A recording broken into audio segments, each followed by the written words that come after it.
ကဲဒီနေ့ကတော့ဘာမှတော့မဟုတ်ဘူးကျွန်တော်ဒါချိုလေးလာရိုက်တာ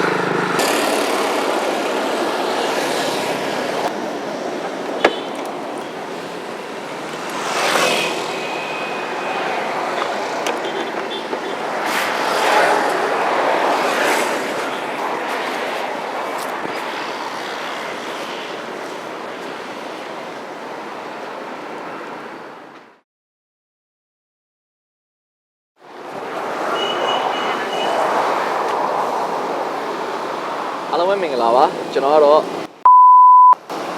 KNB Vlog ဆိုတဲ့နာမည်နဲ့ကျွန်တော်ဗီဒီယိုလေးစရိုက်ဖြစ်နေရပေါ့အရင်ကကျွန်တော်ဒီကျုံးပေးကိုလွန်ခဲ့တဲ့ဒီငလင်မဖြစ်ခင်ရောပေါ့ကျွန်တော်ရတော့မမှတ်မိတော့အဲ့တော့ကျွန်တော် Vlog တွေစရိုက်ဖို့ဆိုကျုံးပေးကျွန်တော်ရောက်လာကျွန်တော်ပုံလေးရိုက်တယ်ဗီဒီယိုလေးရိုက်တယ်ဒါပေမဲ့နောက်နေ့ကျတော့ငလင်ဖြစ်တော့ကျွန်တော်ဘာမှမဆက်မရိုက်ဖြစ်တော့အခုကျွန်တော် Vlog လေးပြန်ဖို့အတွက်ကျွန်တော်ဒီကျုံးပေးကိုထည့်ရောက်လာတယ်လူတိုင်းမှာကဝါသနာကိုယ်စီရှိကြတယ်ဗျာ။စိတ်ညစ်တဲ့ခါပဲဖြစ်ဖြစ်ဝမ်းနည်းတဲ့ခါပဲဖြစ်ဖြစ်ပျော်ရွှင်ရတဲ့ခါတွေမှာကိုဝါနာပါတဲ့တွေကိုလုပ်နေရတယ်ပျော်ကြတယ်ပေါ့။ကျွန်တော်လည်းအဲ့လိုပဲကျွန်တော်ကကင်မရာတွေဗီဒီယိုရိုက်ရတာ creation လုပ်ရတယ်ကျွန်တော်ရောင်းဝါနာပါတယ်။အဲ့တော့အခုကျွန်တော် vlog လေးတွေရိုက်လို့ဆုံးဖြတ်လိုက်တယ်။ content creator တယောက်လိုပဲပြောကြပါစို့။ဝါနာပါတယ်ဆိုလို့ရှိရင်တော့ဗာနေနေ YouTube လိုက်ပါဝါသနာပေါ့ပါ။ဝါသနာပေါ်မှာ YouTube တဲ့လူတွေကတော့အောင်မြင်ကြပါတယ်။ကဲဒီနေ့ကတော့ဘာမှတော့မဟုတ်ဘူးကျွန်တော်ဒါ